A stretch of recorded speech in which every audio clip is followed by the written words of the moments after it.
मैं बदल जाए तो क्रिया स्वतः बदल जाएगी। विवाहित होने पर मैंपन बदल जाता है कि अब मैं कुंवारी नहीं हूं, अब पति का घर मेरा घर है।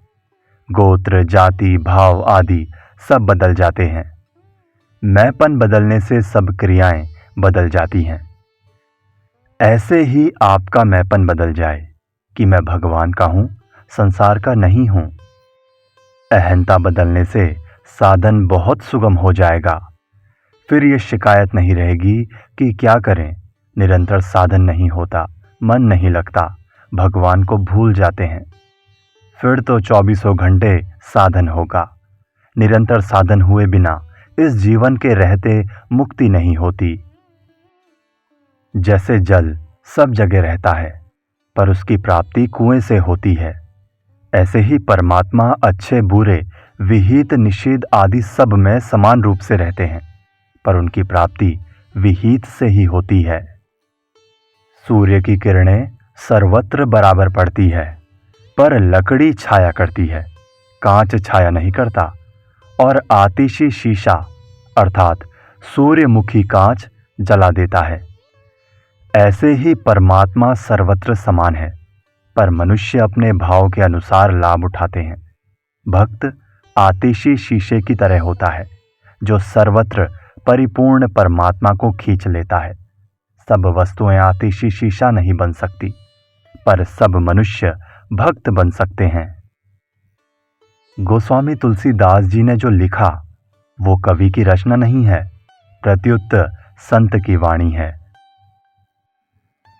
भगवान की रची हुई वस्तुएं सबको सुख देने वाली हैं। पृथ्वी सबको स्थान देती है, जल सबकी समान रूप से प्यास शांत करता है, सूर्य सबको बराबर प्रकाश देता है, वायु सबको समान रूप से श्वास देती है। तात्पर्य ये कि भगवान की बनाई हुई सृष्टि सबको सुख आराम देने वाली है, बंधन करने वाली नहीं। परंतु भगवान की माया सृष्टि को अपना मान लिया, ये बेईमानी है। इस बेईमानी से बंधन होता है। साधक दो तरह के होते हैं, एक में स्वाभाविक ही त्याग वैराग्य रहता है और दूसरे सत्संग सुनकर, पुस्तकें पढ़कर भगवान में लगते हैं। ऐसे दूसरी तरह के साधकों की सत्संग के समय जैसी वृत्ति रहती है, वैसी दूसरे समय नहीं रहती। सत्संग का असर धीरे धीरे उतर जाता है और वे पुनः भोगों में लग जाते हैं। उनकी ये शिकायत रहती है कि सत्संग से कोई लाभ नहीं हुआ, पर वास्तव में ऐसी बात है नहीं। उनमें एक परिवर्तन जरूर आता है। काम क्रोध आदि का वेग पहले जितना जोर से आता था, उतनी जोर से अब नहीं आता। पहले वे जितनी देर ठहरते थे, उतनी देर अब नहीं ठहरते। पहले वे जितनी जल्दी आते थे, उतनी जल्दी अब नहीं आते। सत्संग करने से इन तीनों बातों में फर्क पड़ता है। जैसे वर्षा होने पर खेती में एक नयापन आ जाता है, हरियाली आ जाती है, ऐसे ही सत्संग मिलने पर साधक के हृदय में एक नयापन आ जाता है। सत्संग कराने वाला व्यक्ति जितना अनुभवी होता है, उतना दूसरों को अधिक लाभ होता है। अनुभवी पुरुष की वाणी गोली भरी बंदूक की तरह है, जो चोट करती है। उसकी वाणी से दूसरों का जीवन बदल जाता है। जादू टोना, मलिन मंत्र उस पर असर करते हैं जो अपवित्र रहता है। कलयुग ने अपवित्र अवस्था में ही राजा नल में प्रवेश किया था। भक्तों की कथा, पुराण आदि के श्रवण पठन से पवित्रता आती है। पवित्रता आने से जादू टोना, भूत प्रेत आदि का असर नहीं पड़ता। बंद कमरे में सूर्य की जो किरण आती है, उससे अंधेरे में प्रकाश हो जाता है, परंतु कमरे से बाहर देखें तो कितना प्रकाश है। ऐसे ही गीता का जो अर्थ अभी समझ में आया है, वो तो एक किरण है। वास्तव में गीता तो कितनी विलक्षण है। मनुष्य अपने अपने कर्तव्य का पालन करे तो कल्याण स्वतः सिद्ध है। भगवान ने अपनी प्राप्ति के लिए मनुष्य शरीर दिया है तो प्राप्ति की सामग्री भी दी है, स्वतंत्रता भी दी है। मात्र मनुष्य अपना कल्याण कर सकते हैं और सुगमता से कर सकते हैं, प्रत्येक परिस्थिति में कर सकते हैं। परिस्थिति को मिटाना या बदलना अपने हाथ की बात नहीं है, उसका सदुपयोग करना हमारे हाथ की बात है। अनुकूल प्रतिकूल दोनों ही परिस्थितियों के सदुपयोग से अपना कल्याण कर सकते हैं। परिस्थिति बदलने की जरूरत नहीं है, कल्याण के लिए नई परिस्थिति की जरूरत नहीं है। केवल दूसरों के हित के लिए सब कर्म करें तो कल्याण हो जाएगा।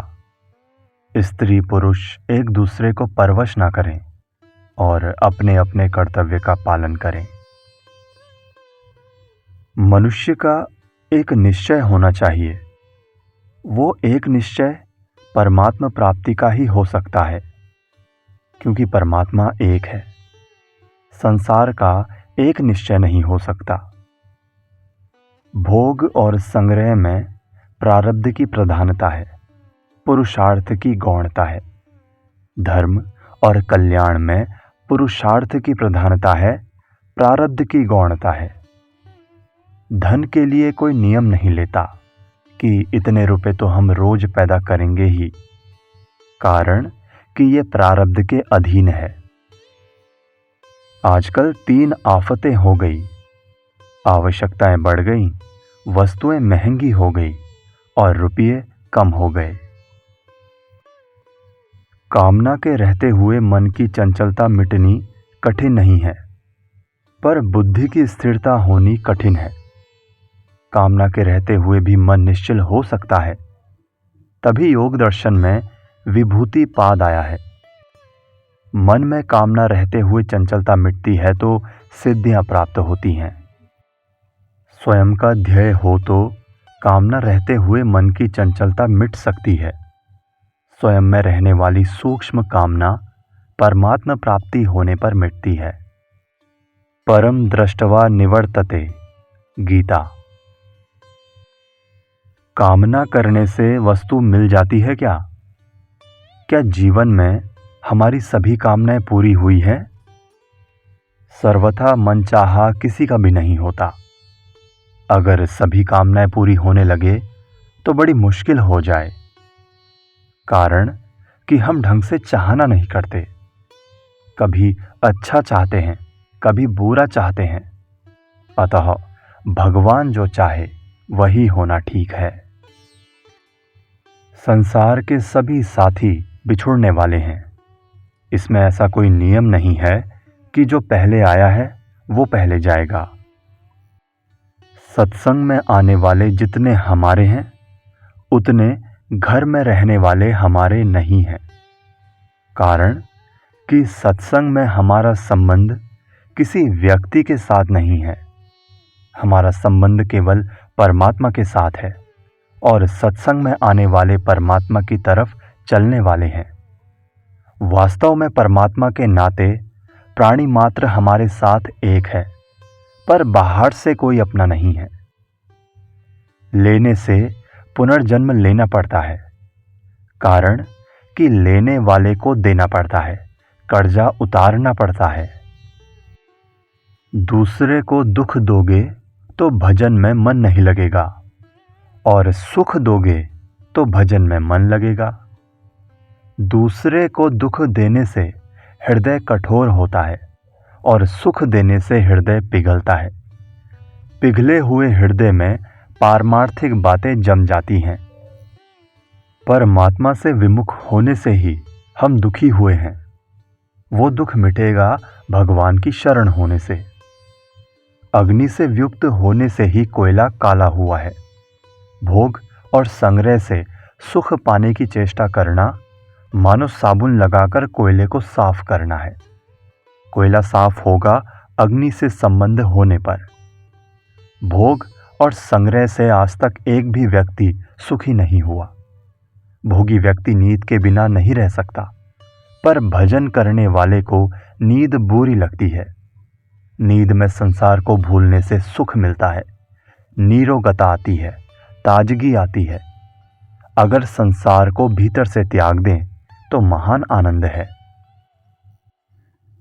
संसार की रुचि तो अरुचि में बदलती ही है, पर भगवान की रुचि अरुचि में नहीं बदलती। भगवान की रुचि तो बढ़ती ही रहती है। भगवान के भजन में नींद भी बाधक दिखती है।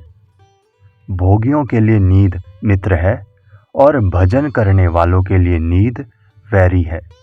ये दोनों में प्रत्यक्ष अंतर है। अपने लिए, संसार के लिए और भगवान के लिए भी उपयोगी हो जाए, ये अधिकार केवल मनुष्य को ही मिला है। ये भगवान का मनुष्य शरीर से पक्षपात है। भगवान ने इतनी समझ, सामग्री, समय तथा सामर्थ्य दिया है कि मनुष्य एक जन्म में ही कई बार अपना कल्याण कर ले। आप घर में रहें तो कोई बाधा नहीं आती। बाधा तब आती है जब घर आप में बसे। नाव पानी में रहनी चाहिए। पानी नाव में रहे तो नाव डूब जाएगी। पानी में नाव खुद भी तैरती है और दूसरों को भी तैराती है। संसार में लेने के लिए ना रहें, देने के लिए रहें। संसार में ममता करने वाला फंसता है, सेवा करने वाला नहीं। ममता छूटना कठिन है, पर ममता रखना असंभव है। भोजन वो बढ़िया होता है जिसमें खाने वाले की अपेक्षा खिलाने वाले को ज्यादा आनंद आता है। ज्यादा आनंद उसको आता है जो लेना नहीं चाहता। चोर डाकू को वस्तु देने में आनंद आता है क्या? गृहस्थ में अगर यह भाव रहे कि मुझे सुख कैसे मिले, तो सब दुखी हो जाएंगे, और ये भाव रहे कि दूसरे को सुख कैसे मिले, तो सब सुखी हो जाएंगे। भगवान में प्रेम होने का मुख्य उपाय है अपनापन। भगवान मेरे हैं, इसको पुष्ट करने के लिए है। दूसरा कोई मेरा नहीं है। मेरे तो गिरधर गोपाल, दूसरों ना कोई। दूसरे मेरे हैं केवल सेवा करने के लिए। भगवान के नाते सबकी सेवा करो तो भगवान के प्रेम में बड़ी सहायता मिलेगी। मैं और मेरा सब भगवान का है। मेरे पर और मेरी वस्तुओं पर भगवान का अधिकार है। त्याग के बिना पारमार्थिक सिद्धि नहीं होती। न प्रेम होता है, न ज्ञान होता है। वीर रस का स्थायी भाव क्रोध नहीं है, प्रत्युत उत्साह है। उत्साह के कारण वीर को अपने सिर का कोई मूल्य नहीं दिखता। सिर कटने पर भी वो लड़ता रहता है। साधन निरंतर होना चाहिए। जब तक दो विभाग रहेंगे तब तक सिद्धि नहीं होगी। साधन 24 घंटे होता है। संसारी लोगों का जैसा खान पान आदि व्यवहार होता है, वैसा साधक का नहीं होता। साधक के व्यवहार में भी साधन होता है। भजन का विभाग अलग हो और व्यवहार का विभाग अलग, ऐसा नहीं होता। यदि परमात्म तत्व को, तत्व ज्ञान को प्राप्त करना चाहते हैं तो दो विभाग ना करें। जो कुछ दिखता है वो सब का सब निरंतर मर रहा है। जैसे मृत्यु सबके लिए खुली सुलभ है, ऐसे ही मुक्ति भी सबके लिए खुली है।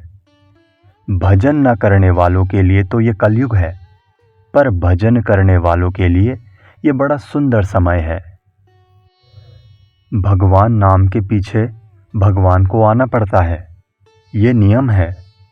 परंतु भगवान के पीछे नाम आ जाए, ये नियम नहीं है। भगवान नाम सबके लिए खुला है और जीभ अपने मुख में है, फिर बाधा किस बात की है? भक्ति में भगवत कृपा का आश्रय मुख्य है। भक्तों में अपने साधन का अभिमान नहीं होता, क्योंकि वे अपना संबंध साधन से नहीं, प्रत्युत भगवान से रखते हैं। मेरे भजन से, भगवत आज्ञा पालन से मेरा कल्याण होगा, ये उनमें नहीं होता। भजन के बिना उनसे रहा नहीं जाता। उनको भगवान की याद स्वतः आती है। याद करनी नहीं पड़ती। यदि भगवान को याद करना पड़ता है तो समझें कि अभी भगवान में अपनापन नहीं हुआ। भगवान में प्रेम किसी क्रिया से नहीं होता, प्रत्युत भगवान में अपनेपन से होता है। भगवान स्वतः अपने हैं, संसार को अपना मान लिया, यही गलती है। अपने में कभी भी परमात्म प्राप्ति की अयोग्यता नहीं माननी चाहिए। परमात्म प्राप्ति कर्मों का फल नहीं है, प्रत्युत कृपा का फल है। करे व्यवहार और सिद्ध हो जाए परमार्थ, ये गीता सिखाती है। मनुष्य अपने कर्तव्य का ठीक पालन करे तो उसका कल्याण हो जाए। कर्मयोगी का इष्ट देव पूज्य ये संसार है। कर्मयोग संसार की, ज्ञान योग स्वयं की और भक्ति योग भगवान की आवश्यकता की पूर्ति करता है। अपने लिए करने वाला राक्षस होता है और दूसरों के लिए करने वाला मनुष्य होता है। विचार करें कि मैं नाम किसका है। शरीर मैं नहीं हूं, क्योंकि शरीर तो बदलता है। ब्राह्मण, क्षत्रिय आदि भी मेरा स्वरूप नहीं है, प्रत्युत ये तो केवल मान्यता है। अवस्था बदलती है, स्वरूप नहीं बदलता। मैं ब्रह्म हूं, ये सीखी हुई बात है, अनुभव नहीं। मैं जीव हूं, मैं आत्मा हूं, ये सीखी हुई बातें हैं, ज्ञान नहीं। जिसको ये कहते हैं वो मैं नहीं हूं। ये मैं हूं ऐसे इंद्रता से कोई जान नहीं सकता, परंतु मैं ये नहीं हूं ऐसे जान सकते हैं। तात्पर्य है कि हम अपने को निषेध रूप से ही जान सकते हैं। हमारी मनचाही हो जाए, ये कामना है। कामना आप में पैदा होती है, फिर मन में आती है। यदि आप में खुद में कामना ना होती तो फिर उसकी पूर्ति अपूर्ति से आपको सुख दुख ना होता। आप सुखी दुखी होते हैं, अर्थात स्वयं भोक्ता बनते हैं। विचार करें, मनचाही होने पर भी आप जीते हैं और मनचाही ना होने पर भी। मनचाही पूरी ना होने पर आप मर नहीं जाते। आपकी सत्ता में कोई फर्क नहीं पड़ता। परमात्मा की इच्छा स्व की है और संसार की इच्छा पर की है। अतः संसार की इच्छा ही पतन करने वाली है, परमात्मा की इच्छा नहीं। संसार की इच्छा करने से आप गुलाम हो जाएंगे। आप ज्यों-ज्यों शरीर की चिंता छोड़ेंगे, त्यों-त्यों शरीर की चिंता संसार को लग जाएगी।